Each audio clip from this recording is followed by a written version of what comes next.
And we're live. Hey, Rink Rats. How are you all doing? Good evening. Happy Cinco de Mayo. And welcome to Season 5, Episode 20, which I need to change on the ticker here. Episode 20 of the Rinkcast, the Chicago Blackhawk Rinkcast. And we are joined by some great folks here. We are joined by co-founder of The Rink, the gatekeeper, Jeff Osborn. How you doing tonight, buddy? I'm good. How are you? I'm swell. I am swell. Finally got nice around here, and I hope you're feeling the same vibes. And we got the Bardo here. Bardo showing up. How's it going, my friend? Going well. How you guys doing? Cool.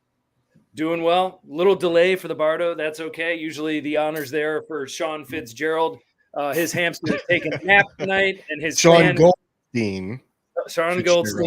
Fitzgerald. His hamster is unfortunately taking a nap tonight, and we heard his fan has been deactivated, so he's on the IR, and he won't be joining us. But we've got these two, and we also have our editor here. We've got Eric Andrews. Welcome back, buddy. How you been? Doing well. Good to be back. Excellent. So while you're all probably enjoying the first week of NHL playoff hockey without our favorite team, the Chicago Blackhawks, we thought maybe you just want to hear about a season in review and how miserable the season was for our boys. What fun. Yeah, we haven't lit you Let's all get up. Ray some liquor and do this. Ray, what do you need? Another 40? 2, Jimmy. Yeah. Good man. So at any rate, here we go. We're going to dial it back a little bit. Let's talk. Yeah, Bardo, good choice. Good choice there with the scotch or whatever you got. But we're gonna turn back the clocks a little bit. Let's wind back the clocks a year ago. Not exactly a year ago, but summertime, July, August action. Stan Bowman, in an effort to maybe save his job, both to try to save it from a professional standpoint as far as actually being a general manager, and perhaps maybe even trying to save his behind a little bit, feeling the heat of the NHL and the law coming his way. Made some really interesting moves and tried to sell you all and all of us a playoff roster, which really wasn't meant to be, unfortunately. So the Seth Jones trade, let's look back on that real quick. That was the first big move. That was the major blockbuster. It was, oh my gosh, we got a number one defenseman coming into town. Lost a first round pick because of it. That's actually going to be a very good pick for the Columbus Blue Jackets, unless the Blackhawks get lucky and the NHL rigs the lottery somehow and they end up with a top 2 pick. Gate, when Seth Jones joined, tell me about your emotions at the time. Was this going to change everything? Where are you now? How are you feeling about this whole thing? Well, I know our boy Ray wouldn't necessarily agree with me on this, but at the time I was for the move. I thought he was still young enough that he could be around through, a rebuild into, hitting his heyday. Just as the rebuild finishes up. I wasn't a fan of the contract. Right.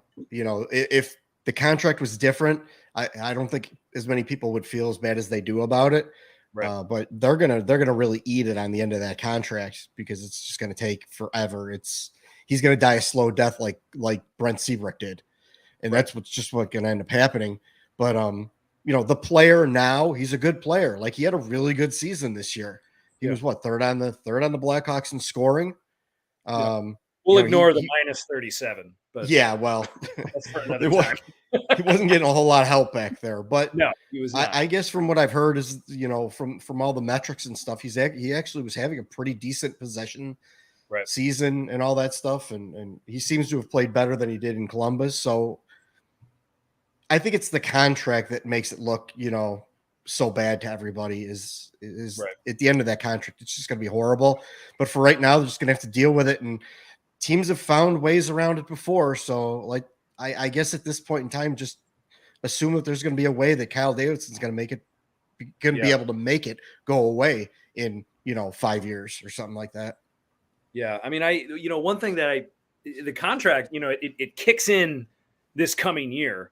And so assuming that Taves and Kane are around, then you've got 3 guys on your roster at 9.5 plus, more than that. So that's insane. But I'm with you. At the time, I loved it, and I still don't think that lowly of it. And I think a lot of it was because you're giving up a first round pick. Now, who does Columbus got for their first round. We're still waiting for the lottery to pan out to see what they get, right? Are they a lottery team? I have no idea. Anyone know? Yeah, they're around like 10th or 12th or something. Okay. So, I mean, I think it's basically all teams that don't make the playoffs are basically in the lottery outside of maybe one or two or whatever. Yeah. So, I mean, is Seth Jones a better asset than someone who goes in the draft this year between 7 and 12? Probably. I mean, there's definitely an argument for that. But I'm curious, Bardo, your thoughts on this whole thing. Do you disagree? I mean, I'm not really – I don't feel strongly one way or the other, and maybe that's because we're entering a rebuild. But what say you? So I'm a big fan of Seth Jones. Let me say, I was a big fan of Seth Jones before he got to Chicago. When he got here the first month, I thought he struggled, but I thought he got better as the season went on. Bigger picture, I don't think this was a move that they needed to make right now because they're rebuilding. And, getting a number one defenseman who I know is in his prime at 27, 28, and I know defensemen age well. By the time this team is good, he may be 32, 33, and he may be, sort of in the back nine of his career, but still a, middle pair defenseman. You just got to hope that your top two defensemen are relatively, cost efficient, when you're talking about building a team within, a cap model. So I don't think it was a move that was necessary because I think it was just a sign of Stan Bowman bailing on the rebuild and going for the quick fix that Kyle seems to be throwing jabs at, that it's not going to be a quick fix. But I didn't love the move, even though I'm a fan of him as a player. I just don't think the move was necessary because if you're rebuilding, you literally have to rebuild and go all in. That to me is a move that, okay, you're trying to contend. That's why you make that move. Right. Oh, good call. Good call. What about you, Eric? I mean, and I don't, a little bit more on Seth Jones, but also, I mean, let's look at some of the other acquisitions. Marc-Andre Fleury, they acquired for basically nothing. Tyler Johnson, who I actually was marginally excited about. Were you sold kind of on, okay, well, maybe they'll be a little bit better at the time? Or are you just at the time where you're just like, this is just going to be another rinse and repeat? Yeah, I mean, if you go back and look at the season preview, season prediction episode that we had, I think most of us thought that, if they were not going to be in the playoffs, that they would be pretty close. And, I think if you're adding, people can argue if Jones is truly a number one defenseman or not, but regardless, he's a bona fide top pairing defenseman. So if you're adding a top pairing defenseman, a, high end starting goaltender, and, probably a third line type of guy who has a lot of experience and has some cups under his belt, you're adding that into the mix. I mean, that's certainly an encouraging, outlook for you, if you're wanting to make a run at the playoffs. So, I think that's kind of where everyone was at with it. As for each of those moves, I mean, the easy one, Fleury, was a home run. I mean, that was just a slam dunk move. You got him for free, ended up, getting a lot of, good games out of him throughout the season, and then you were able to flip him for a quality asset at the deadline. So, I mean, that was a fantastic move all around. Tyler Johnson, kind of just a neither here nor there type of move. You clear out Seabrook's cap hit while taking on Johnson's hit, which was a little bit less, but, at least he can play for you when he's healthy, I guess. But, I was fairly excited about him just because, in camp, it looked like he was going to be with The-Rink and Kane, and they might have been able to have some chemistry and been a nice offensive type of line. But obviously that never worked out since he got hurt right at the beginning of the year. But, or I guess, he had the neck issue. But, I mean, that's kind of ended up just being a whatever type of deal. I don't think he'll be going anywhere, until the final year of his deal, if even then. So he'll just kind of be a guy for the next few years, and whatever, that's fine. You're moving out Seabrook's money. So, not a big deal. But going back to Jones, my biggest thing is I just, Bard kind of touched on this too. It didn't really fit the Blackhawks timeline if you're looking at it from a realistic standpoint. Now, understanding that Bowman wanted to go for it to save his job, yeah, it makes a lot more sense in that context. But for what the team should have been trying to do, it just didn't really line up with their timeline. We all know that timeline has been a hot button topic here over the last few days. But at least, yeah, I mean, but at that point, it just didn't make sense acquiring a guy, entering or in his prime, giving up a pretty good defensive prospect or young defenseman, however you want to classify Boquist last summer, and then a couple of first round picks. That's a pretty steep price, in general. Say the Hawks were already a playoff team and they wanted to get him to put them over the top. That's still a, fairly high price, but it would be at least somewhat understandable if it was a team in that position. But for a team like the Blackhawks, giving up, one of your best young players and 2 first-round picks, Cole Sillinger has been a decent player for the Blue Jackets this year. So, I mean, that ended up being a decent pick there. And, as things stand today, if the Blackhawks do not win the lottery, that pick this year is going to be the 6th overall pick for the Blue Jackets. So, pretty good pick. You're talking about 2 very quality first round picks there. They're not, the Tampa Bay Lightning first round picks that the Hawks got for Hagel, for example. Yeah.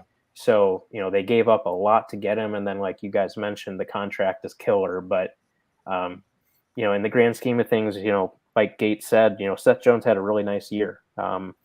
Over 50 points from the back end. That's a pretty solid year. And like you guys said, he did progress pretty nicely throughout the year. I don't know how much you can really fault him for the rough start, given that, everybody was bad at the beginning of the year, right? So, I don't know. I liked him this year. I thought he was a really nice piece for them and will be for the, foreseeable future. It all just goes back to that timeline and how he does or doesn't fit in. Yeah, it's interesting. You had Eric, he is a bad man. you had 2 teams, or you had two primo defensemen, one who asked for a trade and one who was a free agent, and Seth Jones and Dougie Hamilton, and all the teams that are contending that stayed away were like, thank goodness we did that. Carolina certainly does not miss Dougie Hamilton. No. Not one bit. So that's for sure. The other guy that we haven't mentioned yet, who everyone kind of thought was the wild card and ended up, not really making that much of a difference, was McCabe, is Jake McCabe. And, it was kind of like, oh, they kind of got a nice deal for this guy. Like maybe he was just stuck in Buffalo and not doing a whole lot. And I don't know. He's serviceable, but, looking back on the season, Jake McCabe, I guess he had a decent year. He's just kind of a guy. I don't know. Any additional thoughts on McCabe? They've still got him on the hook for 4 more years. Connor Murphy has a decent contract. Connor Murphy, though, at some point he's only going to be a 50 game a year player. He can't seem to stay healthy. So, they still got money tied up in these defensemen, and you just kind of wonder, I don't know. I bumped into an NHL exec when I was at the Frozen Four, and we were talking about the Blackhawks, and he said it's going to get a lot worse before it gets better. Yeah. And so I think I'll throw in another point. I'm one of the guilty humans who picked the Blackhawks to go to the playoffs. But the big caveat that I had was Colliton being able to develop as a head coach, and he was god awful. Yeah. So to me, it speaks to the fact that this team wasn't coached properly. Talent development is an issue. Right. So that to me are 2 huge problems right there. And if you look at someone like Boquist, who went over to Columbus, who actually was not that bad this year. Maybe he was better. I didn't watch him much, but he seemed to play pretty well every time I did see him. Yeah. Yeah, no, Boquist had a hell of a year. So I think that brings us to our next point, and certainly what happened when the season began, the scandal the sexual assault scandal with Kyle Beach that rocked Chicago, rocked the NHL, rocked hockey. Yeah, definitely rocked hockey, and certainly, that was more on the forefront of people's minds than beginning the season. We could go on and on about that. But obviously that was a situation where an organizational failure, from years ago, coming to light now. Stan Bowman lost his job. Some other people lost their jobs. Kyle Davidson, interim GM. But then as far as the on-ice product, the season was over before it started because the Blackhawks were so damn bad because Jeremy Colliton is a disaster. Mm-hmm. So in November, goodbye, Jeremy. Let's talk about Jeremy Colliton's marvelous tenure for a minute. Gate, you miss him. I mean, you seem like you miss him.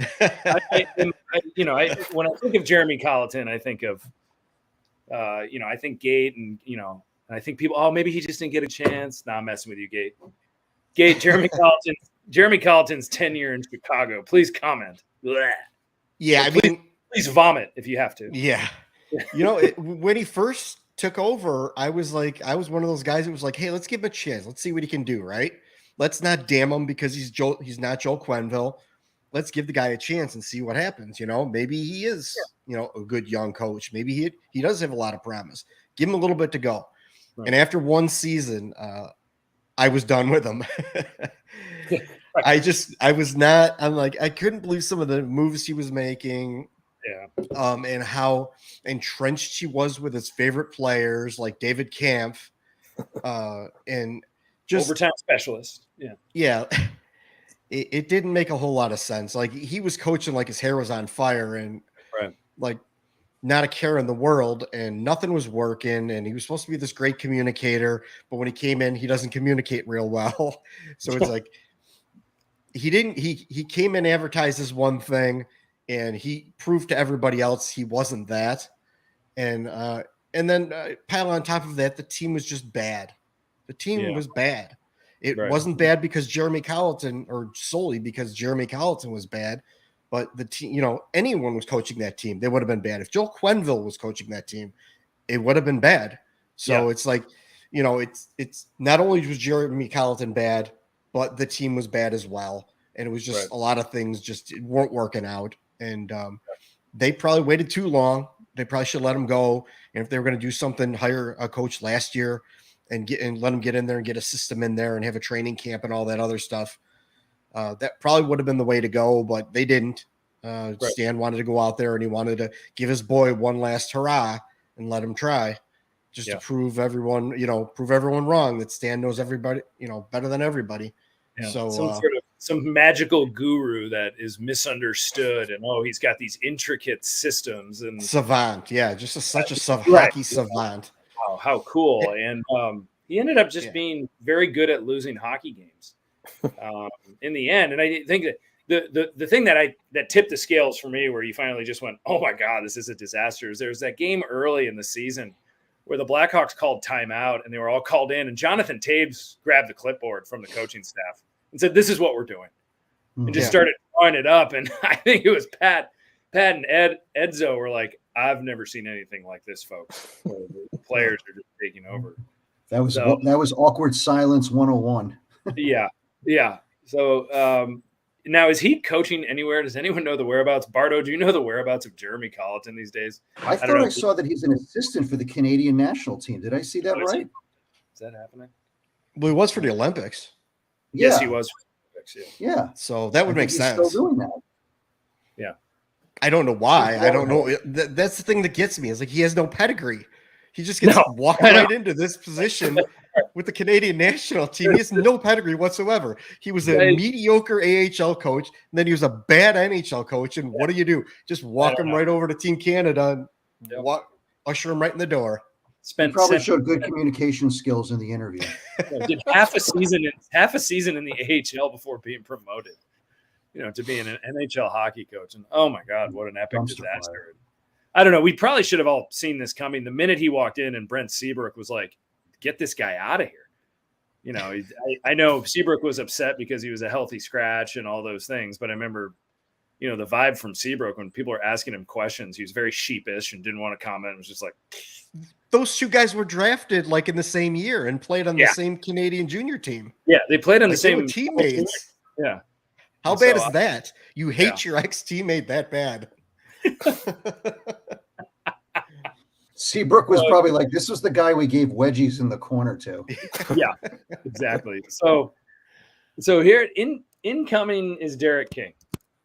And, I'm going to ask Eric to comment on this first, but I'm a Derek King fan as a person. I'm just gonna say, like, I think Derek King sounds like just a great guy. He's got great sound bites. He sounds like he genuinely cares about his players. Uncle D, good old Uncle D. Yeah, but he also just I don't know. Sometimes he seems really sleepy. I don't know what it is, but I don't know. Eric, Kyle Davidson the other day kind of said, it's time to. Hey, Cap, how's it going?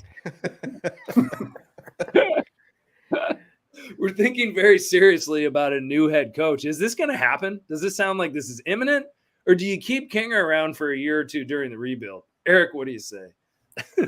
Yeah, I mean, that's a good question. It's obviously a big question for this summer. Going back to Colliton, I'll throw in my 2 cents on him. He's basically the Nashville Predators of coaching. Fair. Nice. Yeah, not bad. He kind of and you froze. Yeah, what a mic drop. Wow, that was a mic drop. Wow. Didn't even have a minute to clarify. Nice talking with you, Cap. See you around. Yeah, and our 3 listeners tonight are going, what does he mean? Is he back? Is he back? We got him back? I don't know. Are you back? I think I'm back. Okay. You did a perfect mic drop on that. Yeah, exactly. Now clarify this. Nashville Predators, why? Tell us why. Because they're cocky and have never done a darn thing. Love it. There you go, folks. Derek King.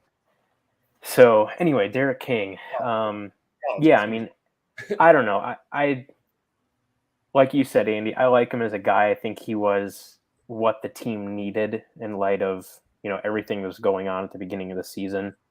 Does he have a long-term future as an NHL head coach? Probably not.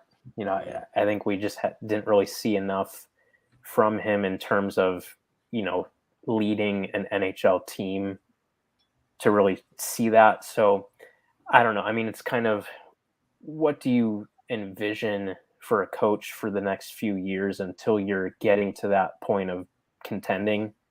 And, if Derek King is capable of developing, the younger players, helping them improve, while also, being likable and respectable for the veterans, which it seems like that's the case.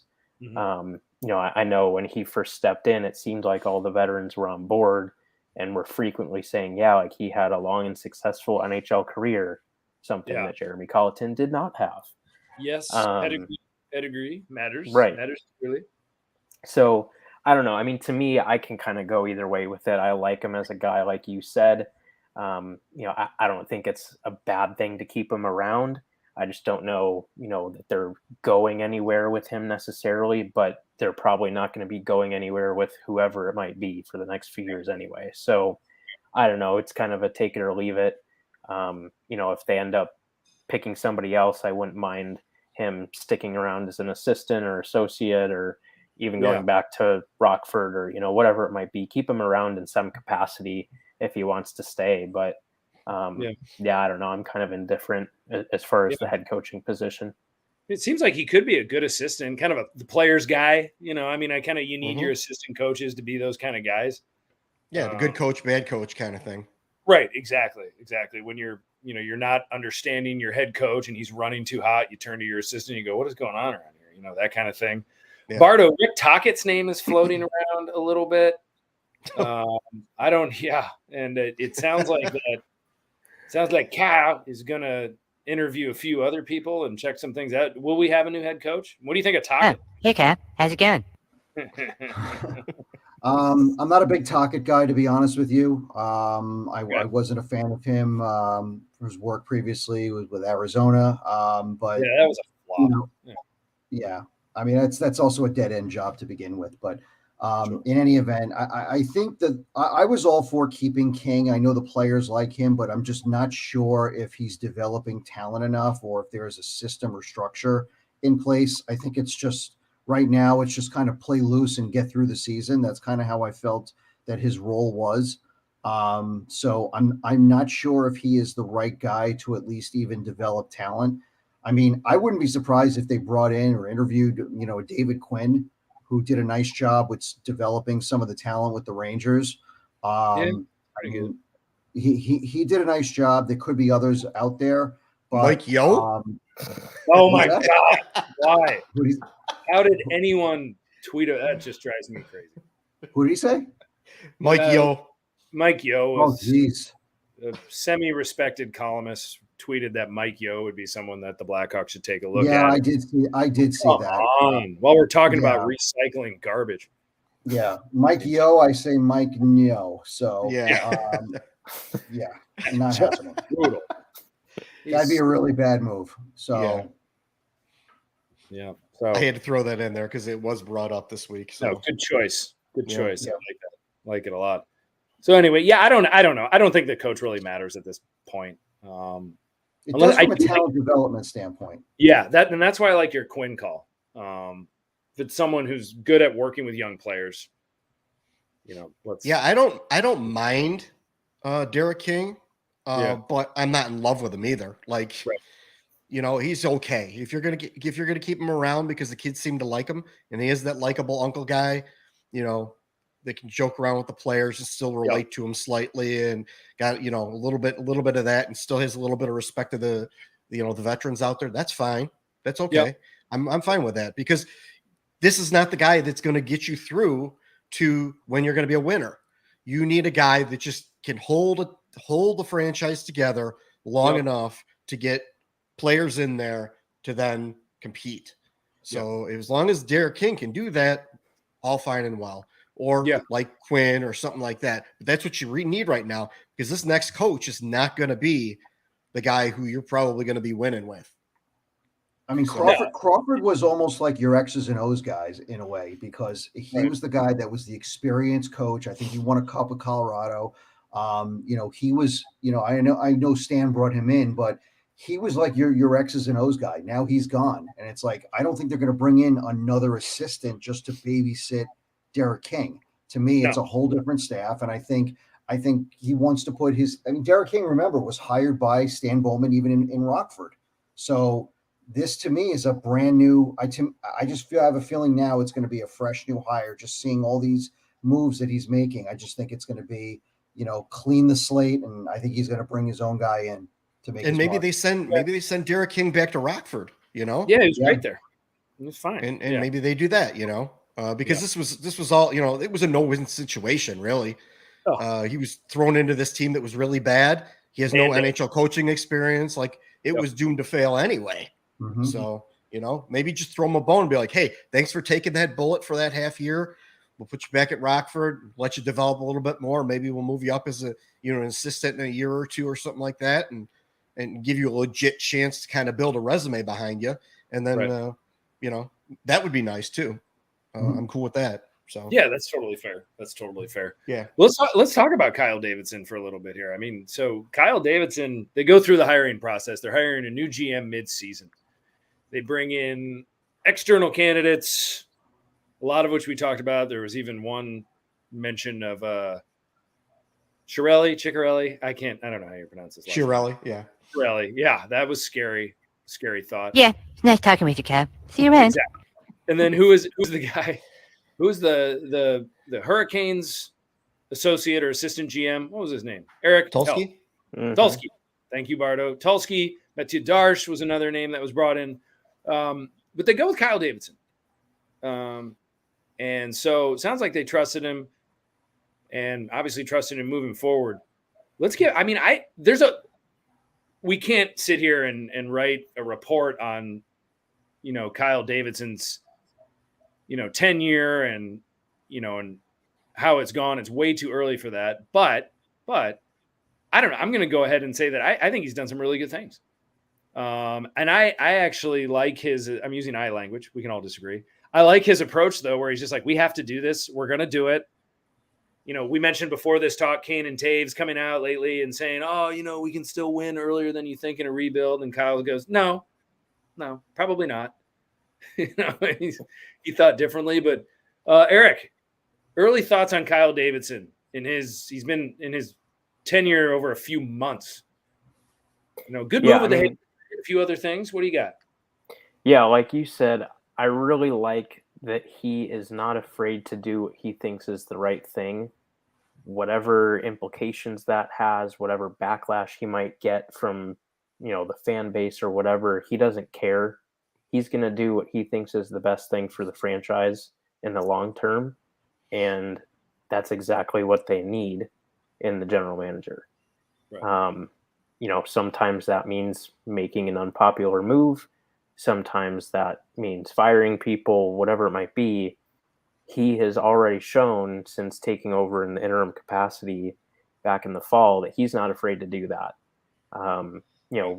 It took like a week for him to can Jeremy Colliton as an interim GM. I mean, that takes some degree of guts to do that.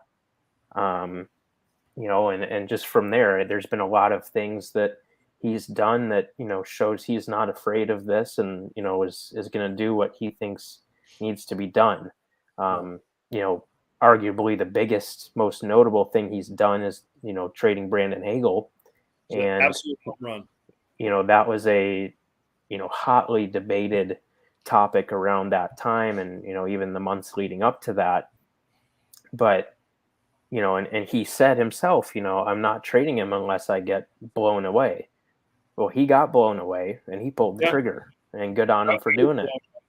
I was totally blown away. So, yeah, I mean, and also let's assess that a little bit. What is Brandon Hagel with the Tampa Bay Lightning? He's a third line winger. Shocker. Just like we all said. Yeah. So, yeah, I mean, the fact that he was able to turn a third line winger into that return was spectacular. So, yeah, I mean, even just that move alone, certainly encourages me for how he's kind of viewing this thing and, what he, is comfortable with doing. Like I said, he's going to do what he thinks is right for the long-term success of the franchise. So that is exactly what they needed in a general manager. So it's exciting to see that he's doing just that. Yeah. Brandon Hagel had 21 goals over 55 games with the Blackhawks before he was dealt to the Tampa Bay Lightning. And in 22 regular season games with the Tampa Bay Lightning, he amassed 4 goals. And it's because, and folks, you should not be surprised by this. Everyone thought we were, not everyone, not the people at the rink. I know that much. But fans out there were saying, how could you get rid of this guy? He's point producing. He's not, that is not his role in the NHL. He was a needed player on a very bad hockey team. And he goes to Tampa Bay and he doesn't get the ice time that he was getting in Chicago. I mean, it's that simple, folks. So big props to Davidson on that trade. I mean, that was awesome. Gate, the Fleury trade too. Wasn't that long ago we're on the rink and on the podcast, we're saying there's no way you get a first for Marc-Andre Fleury. Now it's a possibility. Did you like that trade? Do you like what he did with that to Minnesota and Bill Guerin? Oh, yeah. Yeah, for sure. I mean, that was the best he was going to get at that time. That he read the market pretty well on that. And you got to give him credit because, he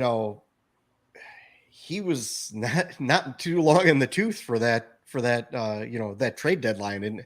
And a lot of people were questioning who are you going to give control to for the trade deadline. And there was a big question of that leading up to it, whether he was going to have that kind of control to do what he did. And he went out and, it looks like he went out there and he put his, reputation on the line and just said, hey, I'm going to do what's best for the team. And he did. The Marc-Andre thing, like it had to be done. You had to get something back. That was a free asset that you got that you had to turn into something. And and kind of Hagel was the same way because he was a free asset. He was a college free agent, or he was a junior free agent. So it's like he was a free asset that you've now turned around into a couple of assets, several assets, I would say. I like it. He comes out and he doesn't BS you. He doesn't double talk and lawyer talk you like Bowman did. He just comes out and he says what he feels, and I like that. I like a little bit of honesty out of my front office. We like our team. You don't hear that from him. Yeah, we think we're playoff teams and this and that. And there's accountability and da da da da, and all of Stan's double talk and lawyer talk. Like it's nice to not have that. This guy seems like a Chicago type dude who, just no BS kind of guy. And I think fans can gravitate to that. So far, I'm a fan of what he's done. And I didn't hate the pick, but it was like, why did you go through all this stuff if this is the guy you were going to pick? This whole dog and pony show that you put on. If this was the guy you were going to pick all along. Yeah, like there was definitely a charade going on there. Yeah, and that's leave it up to the Blackhawks to put some kind of big media event on and all this thing. That they did that for press, really, is what they did. And but the guy himself, like I'm happy with what I've seen he's done, and we'll see what he does at the draft. We'll see, because he did fire some of the staff. Mark Kelly's gone, isn't he? Yeah, well, Mark Kelly. It sounds like Mark Kelly wasn't doing a whole lot. Yeah, the reports back on Mark Kelly that he wasn't scouting in person anymore. Was relying too much on video. It was just got really lazy at his job. Well, I mean, when you don't develop players for damn near a decade, something's got to go on in the scouting and the drafting and the development side of things. You have to make changes. So I'm glad he did that, and it's something that was glaring need. So we'll see where it goes from there. Let's review real quick what just a reminder to those folks out there. We just talked about Brandon Hagel and Marc-Andre Fleury, two players that if you follow the Rink at all, said the folks at the Rink said these two guys have to move. We don't care how in love with them you might be. With a week to go before the trade deadline, myself included, a lot of people thought Marc-Andre Fleury was just going to remain with the Blackhawks because that did really go down to the wire. So just a quick reminder: Brandon Hagel was traded to the Tampa Bay Lightning for Boris Tkachuk and Taylor Radish, both who saw regular minutes with the Blackhawks down the stretch. A 2023 NHL or 2023 first round pick, a 2024 first round pick. Both are top 10 protected, but the Lightning probably will not find their way into the top 10 in the draft because the juice is still going with them. They're playing really good hockey. They're going to be cup contenders over the next couple of years. And then Marc-Andre Fleury traded to the Minnesota Wild for, at worst, a second-round pick in this year's draft, which is awesome. Now, Marc-Andre Fleury needs 3 more wins in the playoffs, and Minnesota needs to get to the conference finals, and that turns into a first-round pick, which would be solid gold. Yeah, we all have to be Minnesota fans right now. Oh, going huge for Minnesota. And kind of easy. I hate the St. Louis Blues just because it's what happens when you're a Black fan growing up. Bardo, any other thoughts on Kyle Davidson? Are you excited to see what he can do this summer? I am. To me, I mean, he won me over with the trade deadline. The way he handled it, he was very methodical. What he was able to get for, a guy who should be a third line winger on a contender was flat out great for a rebuilding team.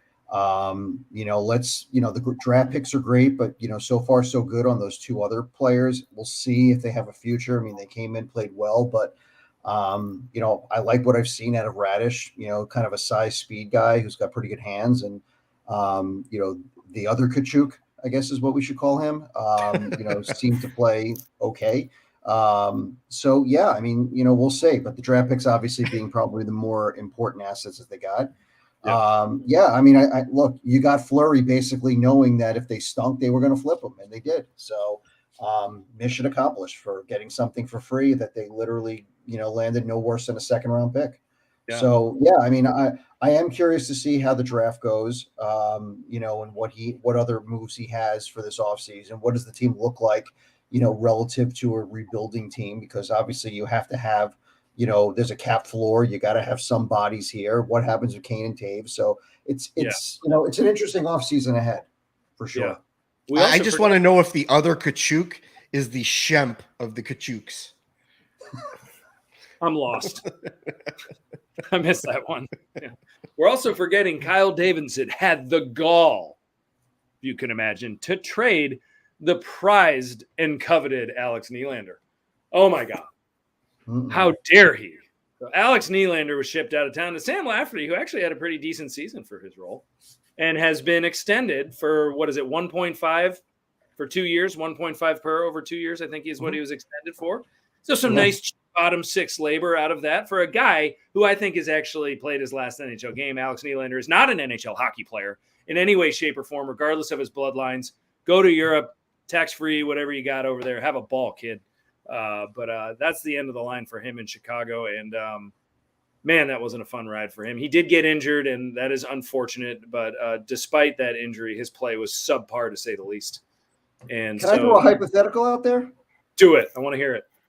All right. Let's just say, I mean, Lafferty has played well. He's shown he can, have a little bit of offensive, let's call it flair, lack of a better term. What happens if he comes in next year and by February has 15, 20 goals? Oh, I have him in the Conn Smythe. I don't know about you guys. Well, that too. But if he plays like a Hagel, yeah, I'm just saying. He already kind of is playing like a Hagel. Well, that's what I'm saying. He's sort of trending that way. Yeah.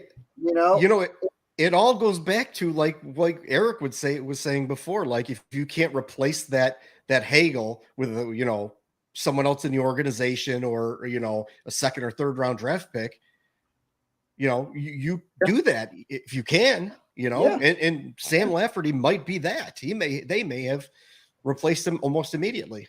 Yeah, 27 years old now. He's cap controlled. He doesn't have to worry about his next contract for a couple of years. He had 5 goals with the Hawks this year. I mean, I don't. To your point, Bardo, I don't see 20 as an impossibility for next year for the season. I think he can do it. I mean, wash, rinse, repeat. If he's off to a hot start and has 15 goals, I would flip him in 2 seconds. Right. But again, kudos again to Kyle Davidson for just being like, these Hegels, they're everywhere, guys. Yeah. They're Hagel's everywhere. They are generational talent. And Eric, to your point, he waited it out, found the best offer. Because you remember how ticked off we were when we heard that there was a prospect and a first round pick being offered for him and the Hawks didn't do it at the time. And we were livid. Yeah. She should have done that immediately. Livid. And then look, they got better. And then it got better. Yeah. So, yeah, Kyle Davidson's had a good start. I think we can all agree to that, and hopefully rooting for him. Definitely rooting for him. So, I mean, as we think about Kyle Davidson and moving into the summer, a couple hot buttons. Obviously, Patrick Kane. Does he want to be traded? Does he want to stick around? The way he's talking publicly, it sounds like he just wants to stay and maybe see it through. Who knows? Who knows if that conversation with Kyle Davidson and Patrick Kane has happened, or if Kyle's saying, what do you want to do here? We can move you or you can stay. Taves, his heavy contract. I think we've all agreed in our last podcast, he's going to see that through and then maybe retire. I don't know. Maybe sign the cheap and stay. Who knows about Jonathan Taves? The big kicker, and I want to talk about this because the Twitter universe just loves Dylan Strome. I don't know why. I don't know why. The fact that Dylan Strome is such a hot topic just shows you how low the Chicago Blackhawks have gone in recent years. That's, oh my God, Dylan Strome, the savior. Yeah. Okay, folks, here's the deal. I'm going to go off here for a minute. Feel free to stop me. That guy needs to chill out. Everyone's going to go, here goes Campbell on Strome. Folks, yes, he's centering Alex DeBrincat and Patrick Kane. He's centering a 100-point guy and a 40-goal scorer, and everyone's like, wow, Strome's lights out. He doesn't have to do a whole lot, right? He is a passenger who picks up points because of that. What do we do with Strome, guys? Let's go to Eric. Strome. Pending refracted street agent, Dylan Strome.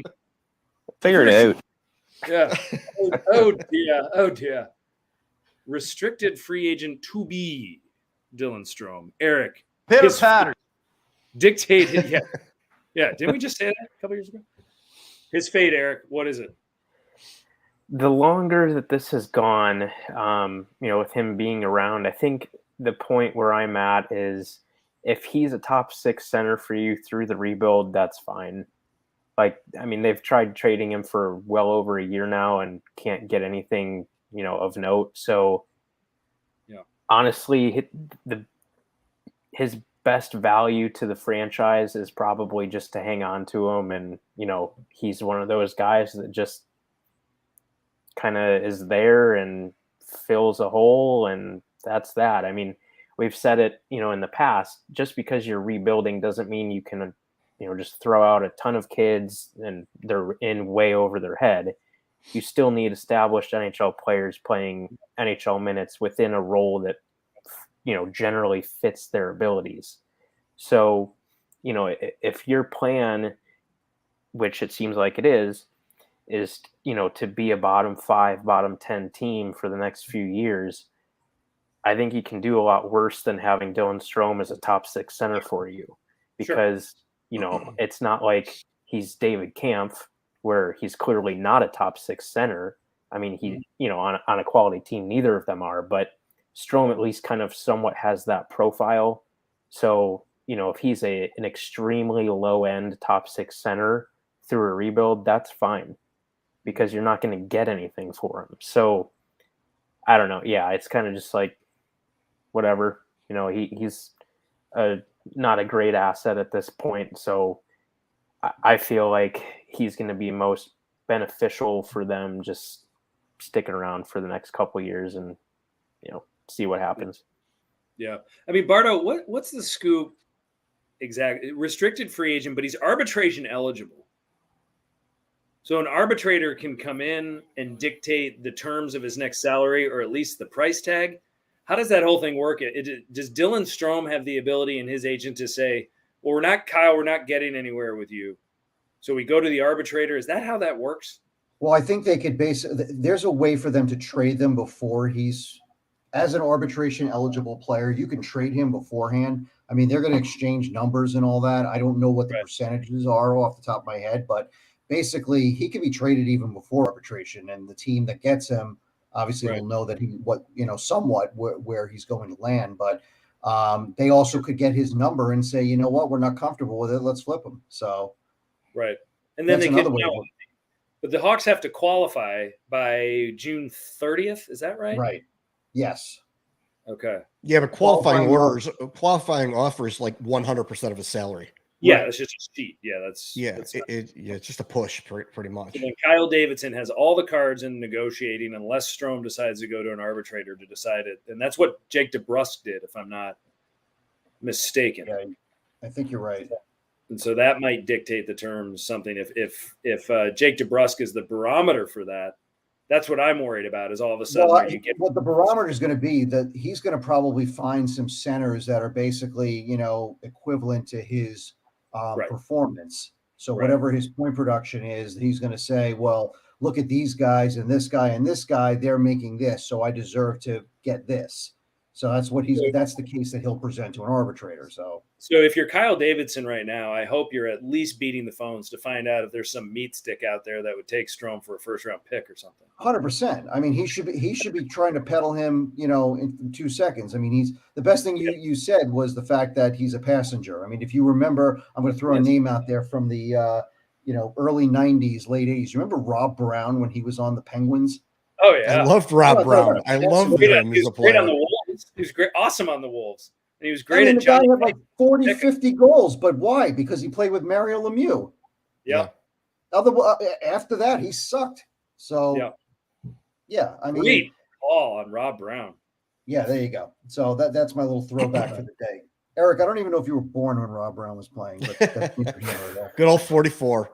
I love that number. Yep. Yeah. But yeah, so I mean, to me, it's like, I do agree though with Eric. It's like, if I don't want to just give him away as much as I can't stand him, but if you could find a sucker that will take him for a high draft pick, or if by chance he's playing with a couple of guys that, make him somewhat better again, and maybe these couple of guys are not Kane, and, all of a sudden he looks good, flip him. Trade him while he's hot. It's a stock market game. We know that. Package it with someone. Yeah, package him with somebody. That's fine too. You can package him or get Dylan Strome somewhere incorporated into trade where you can get a first plus. Just do it. I still think that, you know what, you could do worse than trade him to the Rangers, so he could be with his brother. I hear that. Gate, you were about to say something? I'm sorry. Yeah, I mean, you got to look at it this way. Someone's got to play center for the Blackhawks, like Eric was kind of saying before. Someone's got to play center for him. And if you want Dylan Strome to be your number one center through that, not expecting much out of him, but enough to get you out on the ice and competing, or at least looking competitive, okay, fine, great. If you can get him at a good low price, because what does a number one center cost in this league? What are you going to do? You're going to throw Lucas Reichel up there and have him play first line center right away? Just throw him to the dogs? No, you don't want to do that. So if you want to do that, a low cost controlled guy like Dylan Strome, if you want him to hang out here, that's cool. I mean, but you got to look at it like he shot 17.5%. He's not going to do that forever. Like for his career, he's usually going to be in the 14 to 13 range of that. So he's not going to score as much. And his face-off percentage this year was 52.3%. Like that's really good for him. He's never been above like 47 in his career, other than one little brief time with Arizona before he came to the Hawks. Like he had kind of a career year in a contract year, and that's for him. That's great. For the Blackhawks, not as much. So, you might have to pay a little bit more to keep him around slightly. Right. Just because, it looks like he's trending upward. You just caught him at a bad time, like they did with Jeff Skinner a couple years ago, where he had that monster career year and the Sabres had to pay him and they just had to eat it. Like it's not going to be that to that degree, but it may cost them a little more than it would have if they would have, done something or traded him or done something, before. So, yeah, no, it's a good call. And I mean, we're speculating, but if I had to guess, Dylan Strome will be in Chicago next year. I think so too. Yeah, I think they'll agree with him. And honestly, when you're rebuilding from a marketing standpoint, keeping that line together and watching them put up a lot of points, people will pay money to come see it. They will. Even in a losing effort, the people that come to the games will want to see points from that trio of Kane, DeBrincat, and Strome. And it'll be a lot like, they'll, kind of be like those Kings teams of the Triple Crown era, with a JV version of that. Well, didn't Radish play with Strome? He did. Junior? He did. I mean, junior. There's another chemistry kind of thing. Players that are familiar with each other and like each other. I mean, if you're going to have guys that have to have to put on that happy face and bring it in every day, even though they're bad, their team's bad. Well, maybe if you got a team full of a bunch of guys that are friends, maybe that'll help. I don't know. Who knows? I'm just thinking outside the box. With Strome also is that he's still young. We're not talking about a 31-year-old guy. He's still, somewhat young, and the team may argue that he hasn't even hit his prime yet. And so, was he 24? Is he 20? I don't even know if he's 26 yet or 25. Mm-hmm. Yeah, it's just the thing about Strome. Yeah, he's fine. He's okay. There's just something missing there. He's soft. And it's skating ability, actually. Yeah. I think that's the thing is he can't blow by people. Mm-hmm. So he's not very physical either. No, he's not. He's really not. Charm and soft.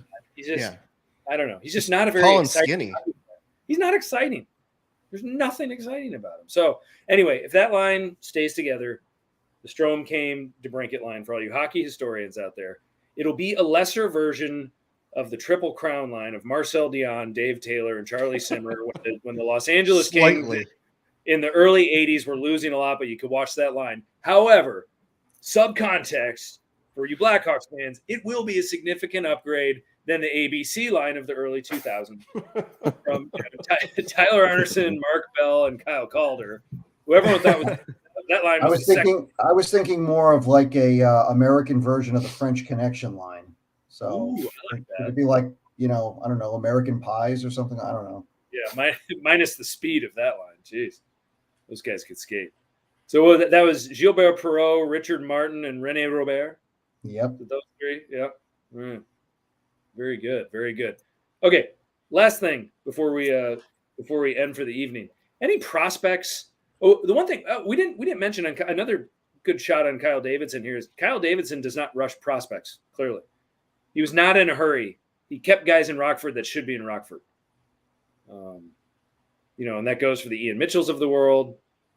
That goes for the Bodans of the world. You forget about these guys now. You're like, oh yeah, these guys they're gone. They're gone and maybe a little bit forgotten about. And then he brought some guys up in some auditions toward the end of the year. The big name, that the Hawks in the prospect world or everyone's got to keep an eye on, obviously, is Lucas Reichel. He came up and looked in a little bit in over his head, but fellas, any prospects out there that you were impressed with where you said, okay, maybe these guys do have somewhat of an NHL future? Let's go to Gate and then Eric and then Bard. Well, just looking over, who's played, because so many people have played this year. Like Alec Regula has shown a little bit. Yeah. Even Vlasic has shown a little bit. But I mean, it is such a small sample size. They've just basically got thrown to the wolves in the NHL on a bad team, and they seem to have held together pretty well, which is good to see. Soderblom in the minors, like he looks like he might be a player at some point, and then Drew Comesso, I got to stay in net because I am the gatekeeper. And so night. And yeah, I mean, I am the gatekeeper and the goalie guy. So it's like, Comesso and Soderblom, that's fine. And I'd love to be able to pump the tires on my boy Colin, but I think that he's going to move on to another organization. And I hope he does. And I hope he gets a lot of success there, I think, but I think Soderblom and Comesso, I think they're going to be looking at trying to be the 1-2 coming up. In the next couple of years. I would suspect that Comesso will go back for a third season at BU. I think it was a shame that we didn't get to see him at the World Juniors because he was supposed to be USA's number one, and that really could have been his coming out party. Now, I believe the World Junior tournament is later this summer now, and I don't know who's going to tune in for it if it's in the middle of August. But everyone's going to school and the season's about to start. But at the same time, he's still young. I mean, I don't even think he's reached his 20th birthday yet. So he could be the guy there, and if he does well in that tournament, that would obviously be a good showing. But I do like him a lot. Eric, what say you? Any prospects that you're kind of eyeballing going, okay, maybe they got something here?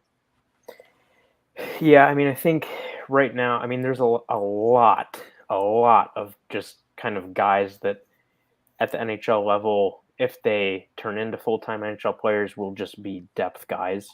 Right. I mean, there are so many of them, and okay, that's fine. You need some guys like that. That's fine. But guys that are really going to, be somewhat notable players, I think you're really looking at Lucas Reichel and Drew Comesso. I think that's pretty much about all you've got at this point. There had been some talk about, could Alex Vlasic turn into a second pairing defenseman? Can he still maybe, realistically, he's probably going to end up being a bottom pair kind of guy though. So, I don't know. I think it's really just those two guys. Soderblom, I don't know. I'm not the biggest Soderblom guy. I think he's just kind of another guy that might just be a depth option moving forward. Maybe he can be kind of like a Kevin Lankinen. Who he reminds me of? Antti Niemi. Yeah. I mean, a guy that played, but was he ever a bona fide starter?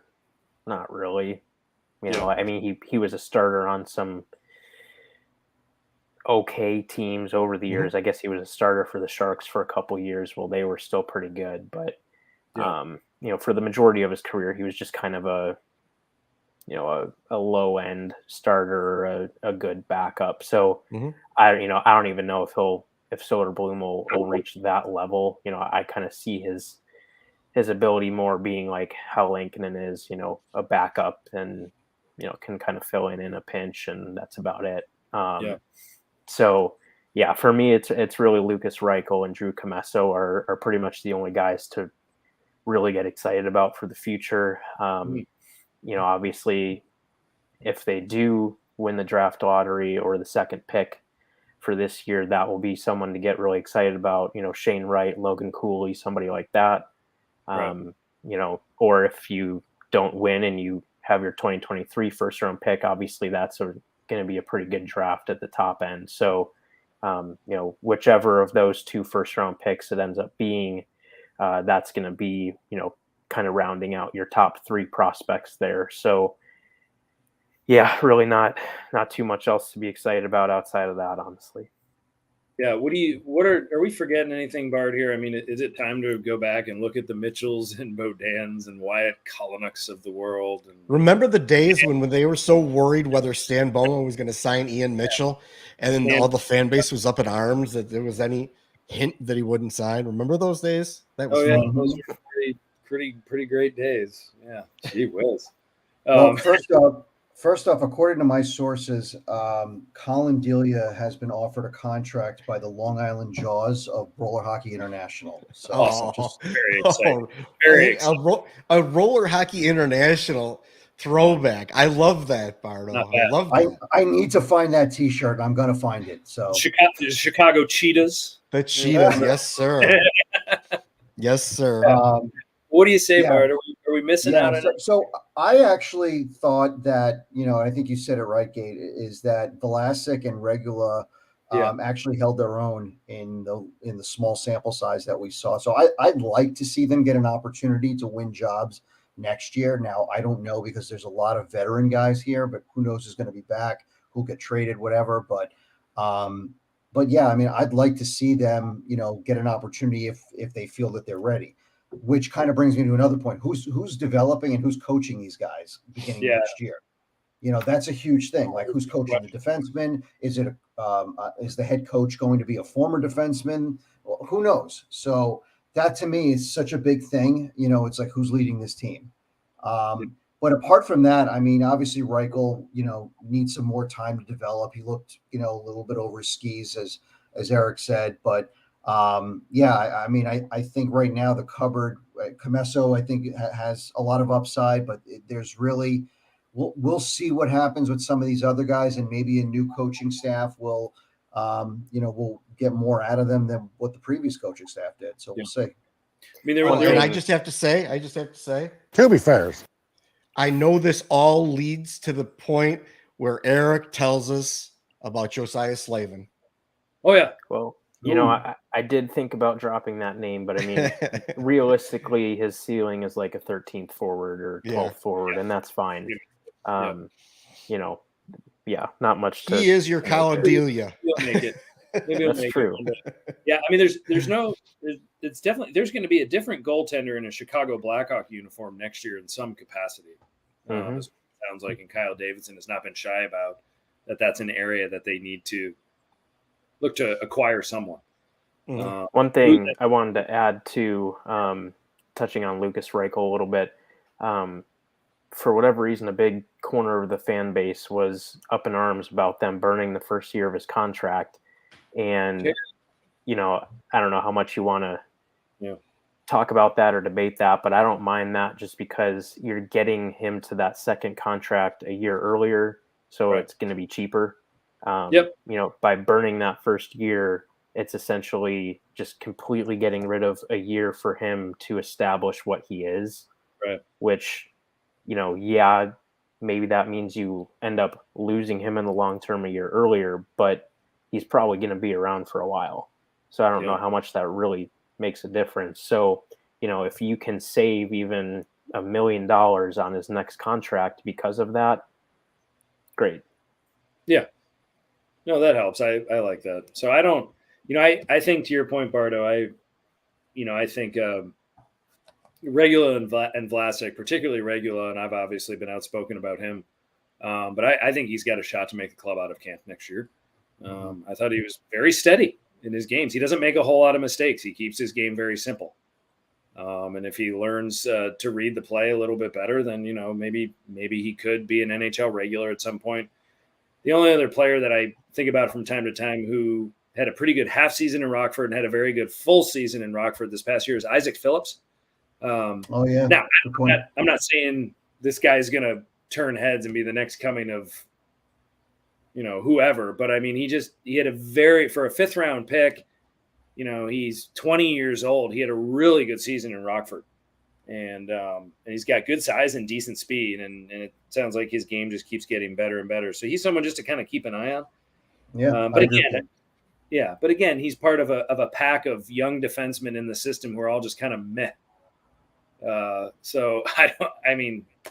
One other guy kind of in that mix, the young defenseman that some people think have some upside. For me, I'm kind of more wait and see on this guy just because of, he's done it collegiately and, taking it professionally is a whole another step. But a guy that, some people really like is Wyatt Kaiser. So I guess keep an eye on him over the next, 2, 3, 4 years. Great season in college this year. Yeah. He's going back for a third year, right? Didn't he say? I believe so. Yeah. Yeah. As he should. I mean, there's no reason for him to be pro at this point. So, but yeah, I mean, that's a guy that some people feel could be a nice piece moving forward, maybe a second pairing kind of guy, but I don't know. To me, it's just a wait and see. And if he reaches that level, great. But yeah. Yeah. Cool. Well, good.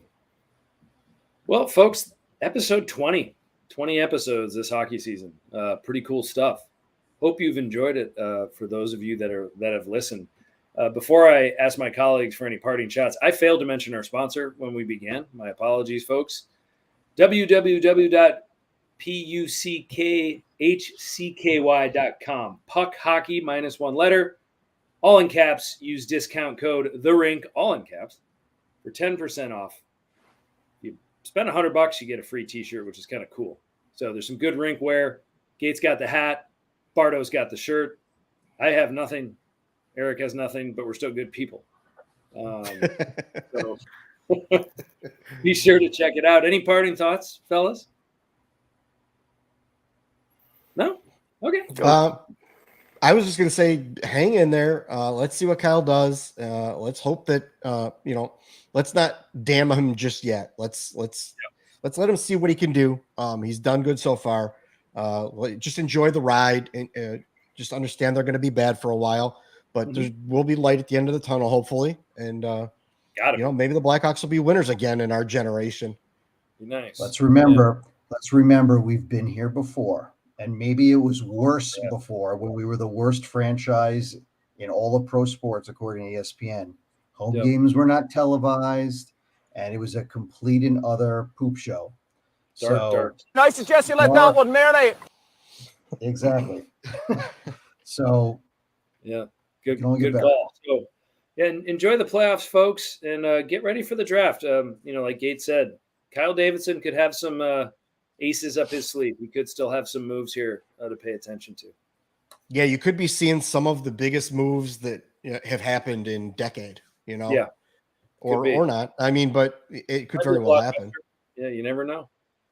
And on the flip side, we might also start seeing some of the systems for development from Jeff Greenberg, who's the new assistant GM. So that's also something to potentially look forward to as far as off the ice type of stuff.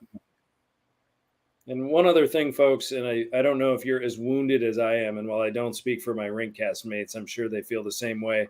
It is going to be very hard to imagine Blackhawk hockey next year without Pat Foley. And hats off to Pat Foley on a Hall of Fame career. I mean, since the moment I started watching Blackhawk hockey when I was 6 years old, he was the voice. It's hard to imagine he's not going to be in the booth. I really hope he comes back for a cameo every now and then. But every famous goal that a lot of you that have been following the Blackhawks for years, when you have him on the tip of your tongue, it's usually his voice you're hearing on the other side, and nothing actually matches that. Like when you YouTube your favorite goals and your favorite moments in Blackhawk hockey, a lot of times you're looking for his call associated with that. And that's it. So, I'm really going to miss Pat Foley. And I agree with that 100% because growing up in New York, I didn't have Sports Channel Chicago, but I did have Sports Channel America, and that's where I watched the Blackhawks because they were on like almost every weekend, during the Roenick era. So it's like it was Pat Foley and Dale Talon. So, and hearing them do that Dallas game a couple of weeks ago was like unbelievable. It was like reliving my childhood. That was phenomenal. Yeah. So, and Dale still has it. So, I mean, I would love to see.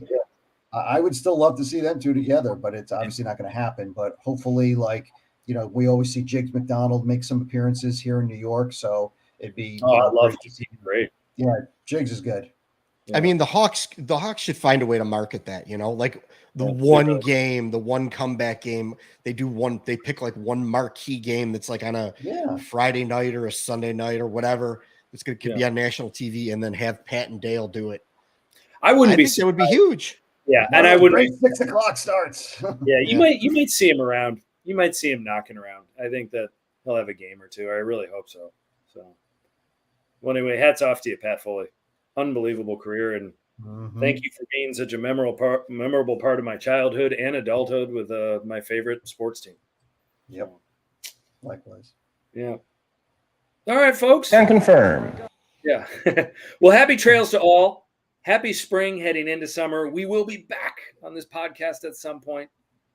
And on behalf of my colleagues, the gatekeeper, Jeff Osborn, Andrew Bard, the Bard, and Eric Andrews, thanks for joining us tonight.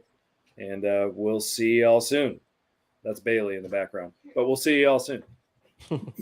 Take care.